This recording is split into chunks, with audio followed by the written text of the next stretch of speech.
Good evening, everyone.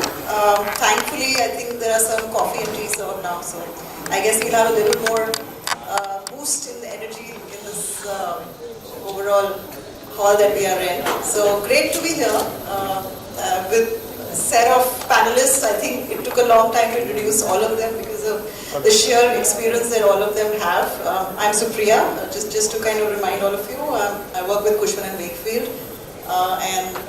All my life from, I guess, when I started off, commercial real estate is something that I've been doing.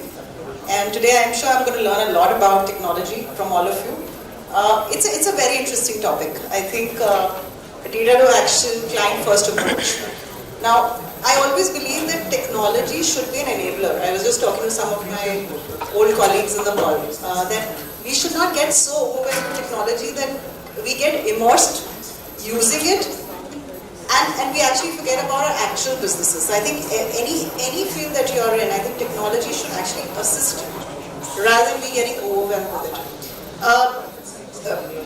One more thing is that as far as the global PropTech is concerned, the whole industry today, it stood, in terms of just a couple of stats, it stood at about $25 billion in 2021 and it is expected to grow at a CAGR of about over 16%. And by 2030, it's supposed to be touching about $94 billion. So I think that gives us a perspective that in real estate, whether you're buying a house or whether you're leasing properties or you're buying actually investments in terms of offices, I think technology is going to be playing a very, very important role. No matter how overwhelmed some people may be today, I think this is a reality, that ground reality today for all of us. You know, there's always, when I started my career, I was taught by my mentors that one thing is that you need to learn three things actually: location, location, location. But I think now we have to combine that with data, data, data, and how you kind of use the data to enhance, customer experience. Number one, overall improve the cost efficiencies and actually bring value to your investors. So. And with further ado, I think I'll just start the panel and I'll ask Rahul one question. Rahul, great that you're here. So I just wanted to ask you, you of course lead a company, Propacity. How are you using technology to put the client first? In other words, can you give us an example of how you're using technology to deliver tech-enabled, personalized services to clients? That's a beautiful question and a very relevant one. First, I think it's important that I introduce myself. Hi, I am Rahul. I am the co-founder and CEO of Propacity. And why the introduction is important? Because the set of clients that I essentially work with are not present in the markets that we are sitting in right now. So I work with clients across 18 plus tier 2, tier 3 cities in India. Haridwar, Vrindavan, Jammu, Ongole, Coimbatore, a lot of cities that you might have not heard about. Why am I saying this? Because when you talk about a broken customer experience in a Delhi NCR, Bombay, Pune like a market, imagine the kind of a customer experience that you would be getting when you go to a market like a Haridwar or Vrindavan, right? So the existence of Propacity was primarily around three things. That hey, we have understood that money is moving from tier 1 to tier 2 cities. If there is a way through which we can empower a developer which is sitting out of Haridwar to deliver the similar kind of experience that a DLF in Gurgaon is delivering, we can create a massive company, right? And over the last 2.5 years, the maximum amount of acceptance we have received not from the corporate offices of this entire world or the corporate real estate developers, but primarily from these lalajis sitting on a land parcel, really wanted to make it large and accepting that boss, you want to take it and own the world. So I work with developers across Haridwar and these lalajis sitting with a 100-acre land parcel coming to me and saying, "Beta, kya karoge?" And we create magic, right? So we bring a beautiful combination of a story, beautiful combination of more than 10,000 real estate channel partners that use my platform called Propacity Plus. You should all download it, you will love it. It's absolutely free. And also this beautiful combination of technology and blend it together and accelerate pricing velocity. During this entire process, we are also able to create a lot of ready demand, which becomes the source of data for multiple creators of land or other developers in that micro market and participate in nation building. So ideally, when a company like ours take up the onus that, hey, we want to be partnering with the creators of tomorrow, which are developers, two of very beautiful developers are sitting across me, magic happens. So Propacity is trying to create magic in the cities that need the most. Thanks, Rahul. I think there was a nice plug in there. You should be in marketing as well, so great. So now the question is to Aditya and Vivek. I think the question will be quite relevant to both of you. I'll ask Aditya first. How has digitalization improved process efficiencies and transparency in documentation and transactions among home buyers? What's your view on that? First of all, I would like to thank everyone here for this wonderful opportunity. And again, I would like, just like Rahul, I would like to introduce myself. I'm Aditya Prakash, CEO of Assotech Group. We are primarily into residential developments, and we are working in 7 different states of India. So, coming to your question, I think there first has to be a fundamental explanation of what digitalization truly means. I think a lot of key stakeholders of our industry have this certain misconception between digitization and digitalization. I'm sure Rahul is also from the tech background, he'll agree. Digitization, what it means now? It means, suppose you're doing your bookkeeping entries on a notebook, and now you're doing it on an ERP software or a tally. That's digitization. That's not digitalization. What digitalization means is, if my accountant is doing bank reco every day or every end of the month, that's a manual process. Can that be digitalized? Can my auditing be digitalized? So this is just back-end operation that I'm talking about, but coming to the central customer-centric approach, in terms of digitalization, what I see in my company as well, that I'm trying to solve in a lot of other companies as well, because we're in 7 different states, so we've been in touch with a lot of competitors in tier 1 cities, tier 2 cities. Most of them have faced the same problem, which is there's a lot of duplication of work. And what I mean by that is, suppose I'll make you go through a customer life cycle very quickly. When a customer originally comes to a site, let's say, and maybe they'll meet a channel partner, maybe they'll meet a direct sales team member, and first they'll make them fill a huge form, okay, what do you want, and blah blah blah blah blah. Then once the customer is ready to invest or ready to buy that particular property, then they will make them fill an application form with the same information they filled in before. And then after that, maybe a couple of days later, when they're again at the site and they're filling in the sale agreement, they're filling in the same information again. So realistically, what I've seen specifically in this process, there's a lot of duplication of work which is not necessary. And I believe this can be solved through digitalization and by integration of different softwares. So suppose if I've onboarded, let's say, aggregate channel partner like Propacity, and they must have their own application where they'll be asking customers to fill in the data. I have my own ERP running. So instead of making my customer fill in 2 different forms, I'll just ask Propacity to integrate with my software. So that is one thing that I believe a lot of people miss. And we are actually focusing on that. Another thing that I've personally experienced, so I'll give you a personal anecdote. So I've recently invested in office space in Noida, I'm not named the developer. Just to see what kind of experience are they giving. They are a very top tier developer, very well known, big marketing people, lot of budget. The experience that I got was, so I think I invested last year, it was a newly launched project, and I paid my first 10%. The same, I think, process, I had to fill in 3 different forms, same information. I got my, let's say, confirmation of booking or receipt 60 to 90 days later, after paying. And I believe that's a norm for a lot of customers. And I'm sure everyone here is active on LinkedIn. Every day you go on LinkedIn, you'll see an article. A professional will be complaining on LinkedIn saying that I've invested this, there's no communication from your CRM team side, your sales team side. There's a lot of malpractices going on. And they've been naming a lot of big developers. So I believe a lot of these issues can be solved through digitalization. I'm not saying that these are predatory practices, all of that is okay. Most of the time so there's a term called Occam's razor. Occam's razor basically means that instead of clearly saying, okay, you are at fault or you are the person who's misleading, the real estate a lot of people have this misconception. he's here to loot me, or outcome basically means that the simplest answer is somebody made a mistake. So I believe this is the approach that we have taken as Assotech, that a lot of these issues come up because of mistakes, and digitalization can solve these mistakes. The more manual a process will be, the more mistakes it will have. And nowadays, through the technology advancements, through AI, what we have, I think we can create a very robust system where we can put the customer first, where we can create a very transparent system, and a lot of issues can be solved through that. Thanks for that, Vivek. Your point? Yes, Supriya, so when we look at digitization or digitalization, so we look at the value chain. So value chain from our perspective is that a customer is first doing a search and discovery, which has become digital.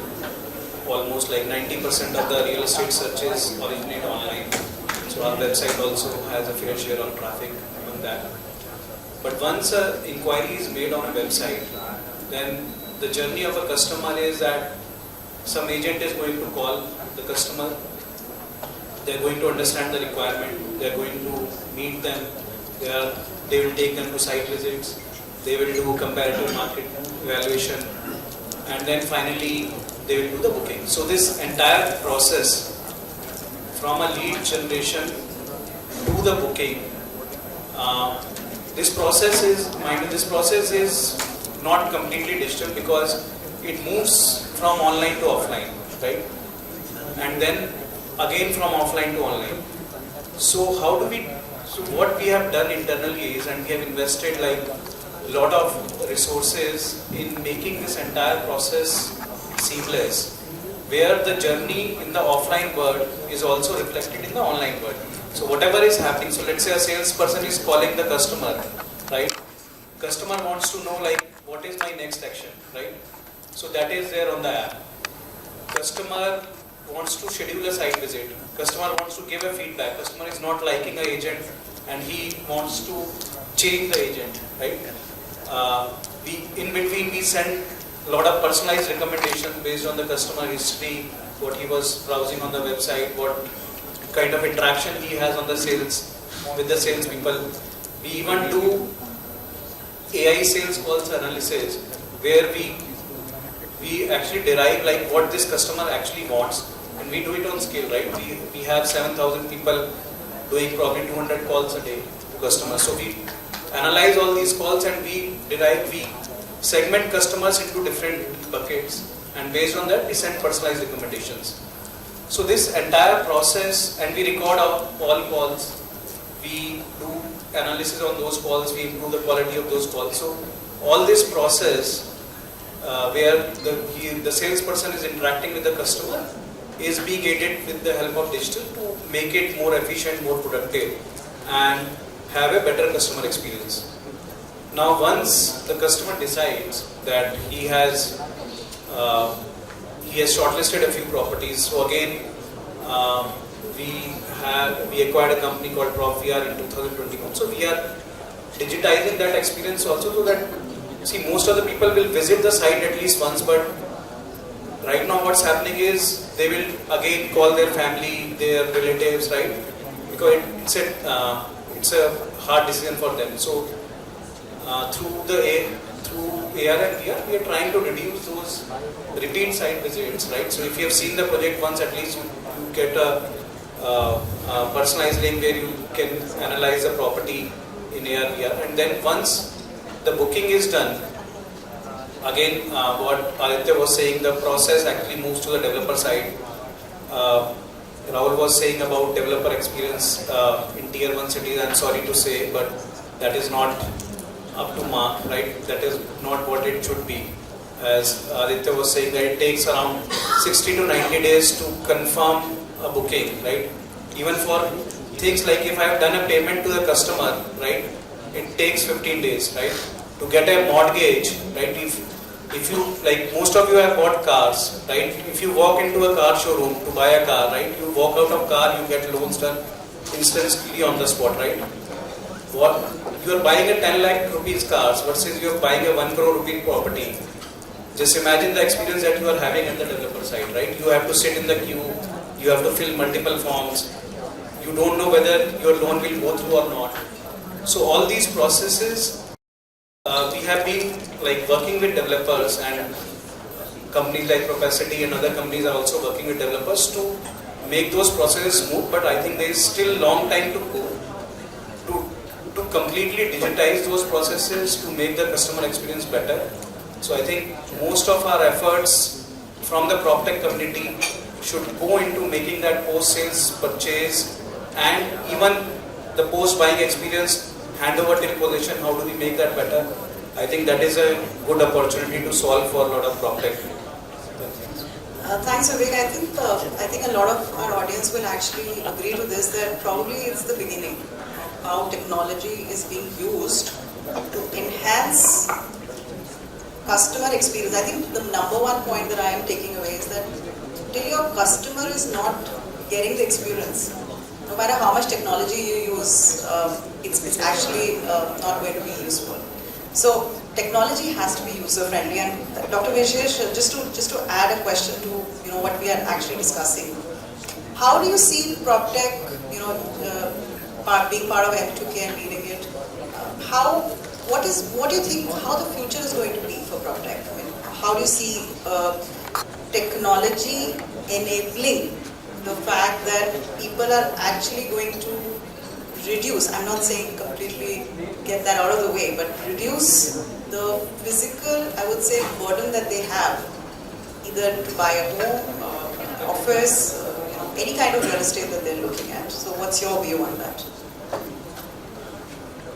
I will start from a few years back, like 5 to 6 years back, things were very much like Aditya said, that even giving confirmation that the booking is accepted were taking 60 to 90 days. But because of this PropTech, now things are very much faster. As far as my team study is concerned, once application and check is received, it need to be entered in the Farvision system, and booking need to be done. Within next 3 days, once the confirmation of check clearance is coming, in next 3 days, the receipt and everything needs to be dispatched to the customer, and same is updated on the Farvision engine. And Farvision is, integrated with website also, where the customer can go and log in into his account and he can see his own receipt that his booking is accepted, and now he is having a property there. So things have been changed really due to PropTech. And at macro level, if I say, PropTech things have, really enabled real estate right from the first stage. First stage in real estate is buying land. So when you go out to buy land, now it is more, aligned because of drone shoots and all property details, markings are available online. पहले सिजरा उसको बोलते थे, सिजरा and other things. It was very difficult to for a common man to understand the nitty-gritties of the land. Now it is far easier. It is completely demarcated. If you see Haryana land records, so it is mapped by zone, and clear line demarcations are there. So there is very little chance that there will be any difficulty from legal perspective who is the right owner and all. After that, purchasing land, you go for approval. So approvals also, these are not handy nowadays. Still, lot of work need to be done because bureaucracy is there and they are under thing still. But if I compare from 10 years back and today, I think it has improved by leaps and bounds. After that, we come for planning phase, study, what type of product type you come on with, residential, commercial. Then again, there are lots of data available in the market. There are companies like CRE Metrics and all, they have lots and lots of data on type of property that we sold, registration records.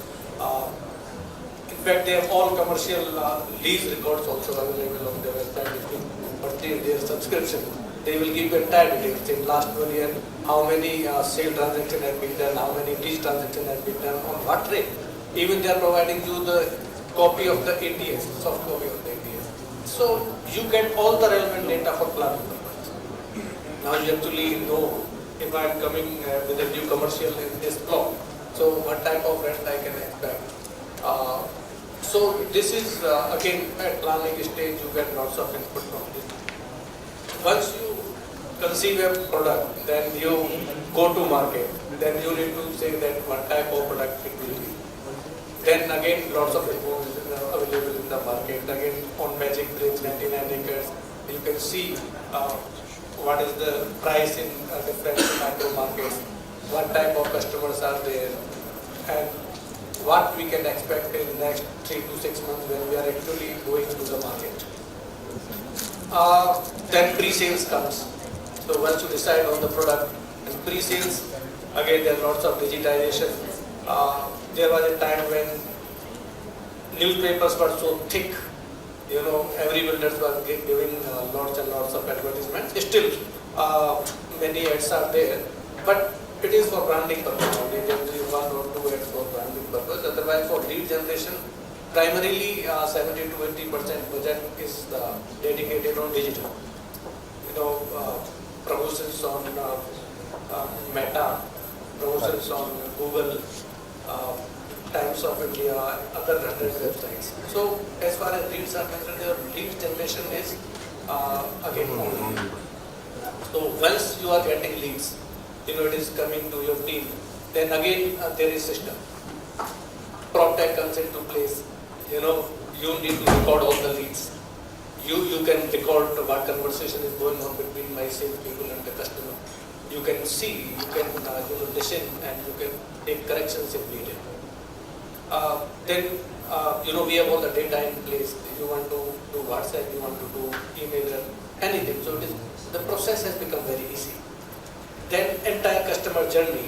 If I want to see that when this customer first called, and at what time they have been contacted by the team, contacted or even not contacted. So these all things are tracked. So just to ask a question on this, you think that after technology has come in, I think most important takeaway is that data has to be accurate. The person who's actually plugging in the data. If data is not accurate, then obviously the way you're going to analyze the data is going to be completely wrong. So I think human interface along with the data which is being inputted and how it's being analyzed. I think these are very, very important points. Rahul, I just wanted to ask you, since technology is your forte as well. How do you think AI, and it's actually a question for all industries, and I'm sure we are all kind of grappling with what's going to happen to our jobs after 10 to 15 years. Is AI going to be an enabler, or do you think that AI will definitely have impact on the overall workforce? And that, why I'm talking about workforce specific is because that's also going to, in effect, affect the real estate in some way, some shape or form, right, at the end of the day. मैं ना अपनी team को कहता हूँ, मुझे भगवान के बाद सिर्फ एक आदमी से डर लगता है जिसका नाम है सैम ऑल्टमैन, ठीक है, who is the founder of OpenAI, people who have been following AI very closely, because your jobs entirely depend upon his roadmap. So if one day he picks up and says that we want to finish a 3-year-long roadmap in a year's time, possibly the entire pre-sales in the real estate team will go away, right? So I have been following this entire space really, really closely, and over the last 10 years I have spent in PropTech. So I started my journey by doing a lot of experiments blockchain back in 2016, 2017, right? And then it was an amazing technology, but we ended up realizing that okay, it's not that scalable. Then in my last company, when I was building an edtech company, we tried to play with ML. We tried to play with some machine learning by labeling the data and everything. It was the early stage of AI. And I think what has not happened over the last 60 years have essentially happened over the last 2.5 years, right? And the way AI is improving on an hourly basis is crazy. Recently in Propacity, as we are also figuring out a lot of generative AI models in which we are figuring that, hey, we have more than about 500,000 conversations happening on our platform. is there a way through which we can analyze data and improve decision making for everybody in the value chain, be it the builders, brokers, or as well as the buyers? And we realize that whatever we are creating, there is a company that has already created a tool which is far more efficient than what we are creating internally, right? So AI is real, and also at the same time, either you can be fearful about it or you can embrace it, right? We are still at the very, very early stages of PropTech.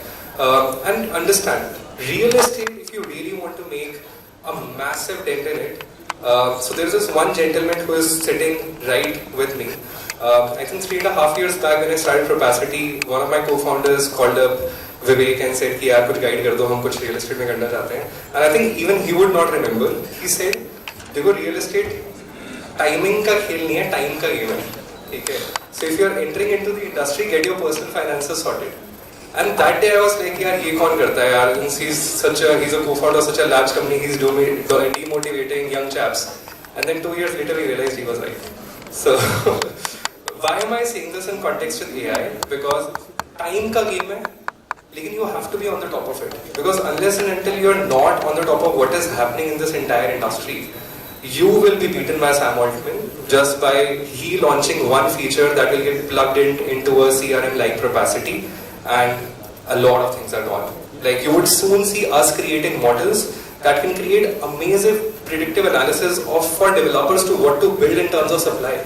Like I coming to you and telling you 200 apartments बना लो 1 BHK के पक्का बिक जाएंगे, right? That is the kind of power that data layered with artificial intelligence can create, and there is so much that is happening in text and voice. So definitely people who are essentially in pre-sales, so you should definitely take a look at some of the products that I will send you. So yes, I am very excited about what's coming and being a part of this beautiful fraternity. It's a great takeaway that what has not happened in 60 years is saying that has happened in 2.5 years. So we cannot ignore it and we cannot be fearful of it. We have to embrace it and use it to the fullest. I think we only have 3 minutes. Any last points by any of the panelists on, it's a generic question and I have asked it, but what is the future for technology? And how are you going to, maybe Aditya, you can answer this, how things have changed in the last 5 years for you? And how do you think in the next 10 years things are going to further rapidly change, as Rahul was saying that things are rapidly changing. So any last points from your side? Sure. I'll be quick. Anyone else wants to pitch in? So I think my age is pretty young, so in my short experience what I've learned is a lot of disruption happens fundamentally. And in all these conclaves, people used to tend to carried away, talk about all these big words and stuff. But I think revolution happens at a fundamental level, and especially in the next 3, 4, 5 years, just like Rahul said, that pre-sales is something that everyone should look at to revamp, revolutionize, and blah blah blah. But I do believe that again, when I talk about fundamental, the real estate mein fundamental is construction. So construction mein there's a lot of scope of AI that abhi India mein it hasn't penetrated as of now. But in countries like in continents like Europe, America, you have seen early adoptions in big companies. So I do believe that in the next 5 years, definitely I think the softer aspect of real estate industry like sales, marketing, that will be revolutionary, that will be changed. The next 5 years, you won't see courses that you see now in marketing in real estate. It will be completely different, new creators. But in the next 10 years, 15 years, if we're talking down the line, I think construction, the core part of real estate, that will be greatly disrupted. There will be a very big skill gap because India is not ready for that yet. India is not ready, Indian manpower skill set is still not ready as for current status of demand. Understood. So you're saying that construction is going to see a lot of change. Oh, definitely. Any comments from you? Yeah. So as I said to Rahul also 2-3 years back, I would say that we are still at a stage that we are just scratching the surface of technology or the industry as such, right? So in the next 10-15 years, India is going to get to a level of around 45 to 50% urbanization. Around 200 to 300 million people would move to cities. They would need houses. So real estate is not going anywhere. Now when it comes to technology, I think the adoption, not only in India, even globally, real estate is a laggard in terms of technology adoption. Even if you go to US, go to Europe, and we have offices in these countries, we see there is some level of advancement, but things are not purely digital. So companies there are also coming up, but they are in countries like China, they are multi-billion-dollar companies created just out of technology. In India, we are one of the largest player in PropTech, and we have less than 2% market share. So we see like how immense the potential is, how much we can grow from here. So I think in the next 5 to 10 years, you would see not only multiple unicorns, you will see decacorns emerging in real estate space, in PropTech space, and probably I would say that there would be $100 billion companies created out of PropTech in India. Excellent. I think that's a great takeaway. I know we are running against time, but any 30-second comment from your side, Dr. Vishesh, on this? Along with AI, HI is always there, and in real estate especially when ticket size is big, so human interaction will remain very important. Thank you. I think we've had a great session. Thank you everyone for joining, and I know we're kind of running against time. Already we have time has lapsed. So thank you so much for this insightful session. I think my takeaway today is that technology is here to stay. Embrace it with open arms and make the best use of technology in the domains that you are in, whether it's office, whether it's residential, land, whatever you are in. Technology is something that we cannot anymore ignore. What hasn't happened in 60 years has taken place in the last 2.5 years, and I think it's just going to rapidly keep evolving and changing. Thank you everyone. Have a good evening.